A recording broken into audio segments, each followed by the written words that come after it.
10 पूछिए। जैसे आपने कहा कि हम पत्थरों की पूजा करते हैं, जैसे मैंने कोई चीज़ बनाई, मैंने अपने हाथों से हथौड़े से बना करके उसको मूर्त बना के, जैसे कि हाँ। गणेश जी की मूर्ति विसर्जन करते हैं, ठीक है। वो एक मानव ही बनाता है उस मूर्त को। उस मूर्त को बना करके जिसने बनाया तो वो उसका पिता हो गया। ठीक है। और उसी के सामने जैसे मेरा बच्चा है, हमने उसको जन्म दिया, मेरे सामने होगा, अब वो बड़ा होकर हम उसके पैर छूंगे क्या? जिसको बनाया उसी के पैर, मैंने जिसको जन्म दिया उसी के पैर छूना तो बेकार है ना। देखो तर्क जो है ना, अब आपने कहा जो मूर्तिकार होता है ना बेटा, वो सिर्फ मूर्ति बनाता है, उसने उसको मतलब रूप दिया एक। हाँ, रूप दिया। अच्छा ये बताओ कि मूर्तिकार ने जो रूप दिया वो रूप लाया कहाँ से? वो अपने मेहनत करके माइंड से ना बेटा, आप ठीक कह रहे हैं। हर पत्थर में एक मूर्ति छिपी हुई है। मूर्तिकार ने पत्थर का केवल बाहरी आवरण हटाया, मूर्ति बाहर से लाके पत्थर में डाला नहीं। मूर्ति तो ऑलरेडी पत्थर में थी, बाहरी आवरण हटा दिया तो मूर्ति प्रकट हो गई। और पत्थर की मूर्ति मूर्तिकार तो बनाता है, पर तब तक वो भगवान नहीं होती।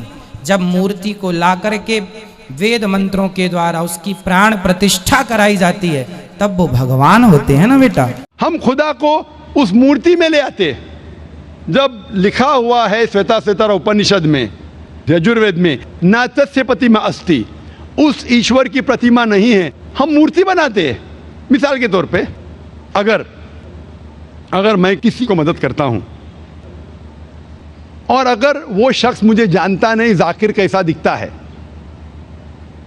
मिसाल के तौर पे श्रीलंका में मैं एक स्टूडेंट को मदद करता हूँ, रोज 10,000 रुपये भेजता हूँ, उसको पता नहीं जाकिर के साथ क्या करता है, वो कॉकरोच बनाता है, कॉकरोच, और रोज सुबह को बोलता है जाकिर शुक्रिया। जब मुझे पता चलेगा उसने मुझे कॉकरोच बनाया, क्या मुझे खुशी होगी? भले वो मुझे कुछ खाली दिल में कहता था जाकिर शुक्रिया, काफी है, शुक्रिया नहीं भी कहता था चल जाता था, लेकिन मुझे कॉकरोच बनाया, इंसान से कॉकरोच बनाया। मुझे फर्क पड़े ना पड़े, वो तो बेवकूफ बन रहा है ना। कैसा बेवकूफ इंसान है। मुझे भले फर्क ना पड़ा, मैं दयालु, जान देना मुझे कॉकरोच में क्या फर्क पड़ा, मैं बोलूँगा क्या बेवकूफ इंसान है, क्या बेवकूफ इंसान है कि कॉकरोच के सामने झुक रहा है। तो इसी तरीके से खुदा ने हर मजहबी किताब में दिखाया हुआ है किस तरीके से उसकी इबादत करे, किस तरीके से उसकी बात माने। हम आते हैं और अपने तरीके से सोचने लगते हैं एनर्जी इज गॉड। कहाँ नहीं लिखा एनर्जी इज गॉड? आपने बिल्कुल आपके सवाल का जवाब खुद आपने दिया। आपने एक मिसाल दी कि हिंदू लोग कहते हैं नमस्ते। नमस्ते का लफ्ज किधर से आता है? आपको शायद पता होगा। नमस्ते आता है इदम नममे से। इदम नममे मतलब मैं आपके सामने झुकता हूं, मैं आपकी इबादत करता हूं, बराबर। इदम नममे, आप कहना चाहते मैं आपके अंदर ईश्वर की इबादत करता हूं। मिसाल के तौर पे वो आदमी चोर है, वो गलत काम कर रहा है, बलात्कार कर रहा है, आप उसको ईश्वर बोलेंगे? आप ईश्वर को इतना घटिया समझ गए? वो बलात्कार करने वाले इंसान को बोलते आप ईश्वर है। इससे भाईचारगी बढ़ेगी नहीं घटेगी। वो बलात्कार करने वाले को, वो चोर को, वो डाकू को मैं ईश्वर मान रहा हूं, उसके सामने झुक रहा हूं। अल्लाह को क्यों गाली दे रहे? ईश्वर को क्यों गाली दे रहे? खुदा को क्यों गाली दे रहे? इस्लाम में, इस्लाम की भी आपने मिसाल दी, इस्लाम में हम कहते अस्सलामु अलैकुम। अल्लाह ताला से फरमाते इस इंसान पे सलामती दे। चाहे वो अच्छा इंसान है तो भी सलामती देने की बात अच्छी है, चाहे वो चोर या डाकू हो। मैं बोलूंगा अस्सलामु अलैकुम, मैं कह रहा हूं या अल्लाह, या रब, या खुदा, या ईश्वर, या भगवान, इस डाकू पे रहमत फरमा। कुछ बुरी बात है ना? मैं अल्लाह को गाली दे रहा हूं, उसके लिए दुआ दे रहा हूं कि तू गलत काम छोड़ और सही रास्ते पे आ। अगर मैं उसको खुदा मानूंगा तो खुश हो जाएगा, वो और चोरी करेगा, वो और बलात्कार करेगा। कोई भी धर्म में ही नहीं सिखाता। ये धर्म के मानने वाले अपनी खुद की इजाज़त करते हैं, इसे कहते हैं इनोवेशन, बिदात। जिस तरीके से खुदा ने सिखाया है कि उसकी इबादत करे, उसी तरीके से हमें करना चाहिए। तब्दीली लाएंगे। हम समझ रहे हैं कि भाईचारा बढ़ेगा, भाईचारा नहीं बढ़ेगा, भाईचारा घटेगा। लेकिन अगर मैं आपसे कहूँगा अवतार सिंह अस्सलामु अलैकुम, मैं अल्लाह से दुआ करता हूँ कि आप पे सलामती हो, आप पे अमन हो। आप मुझे बोलो इससे भाईचारा ज़्यादा बढ़ेगा या कहने से भाई मैं आपको ईश्वर मानता हूँ और फिर आपकी बात नहीं मानूँ मैं? फिर अगर आप मुझे बोलेंगे चलो भाई शराब पीने चलो, चलो भाई लड़की के साथ रात गुजारेंगे, तो मैं क्या बोलूँगा? अरे मेरे भगवान मुझे बुला रहा है। तो ये कहना अस्सलामु अलैकुम मतलब मैं अल्लाह से दुआ करता हूँ कि ये इंसान के ऊपर सलामती हो।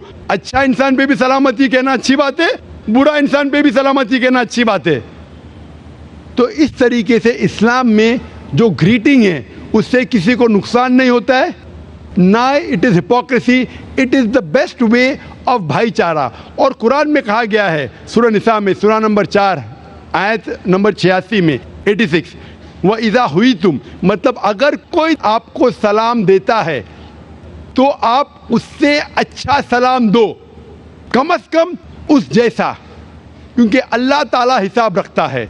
मतलब अगर आप अस्सलाम वालेकुम कहेंगे मुझे कहना चाहिए वालेकुम अस्सलाम व रहमतुल्लाह। अगर आप कहेंगे अस्सलाम वालेकुम व रहमतुल्लाह, मैं कहूँगा वालेकुम अस्सलाम व रहमतुल्लाहि व बरकातहू, और बेहतरीन होना चाहिए या कम से कम यकसा।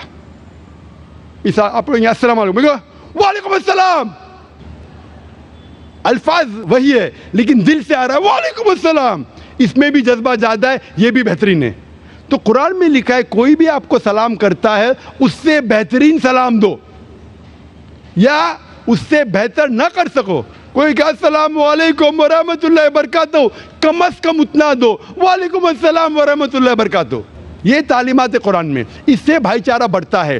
तो गलत तरीके से इबादत करना जो वेद के खिलाफ है, कुरान के खिलाफ है, बाइबल के खिलाफ है, ग्रंथ के खिलाफ है, वो करने से भाईचारा नहीं बढ़ेगा बल्कि घटेगा।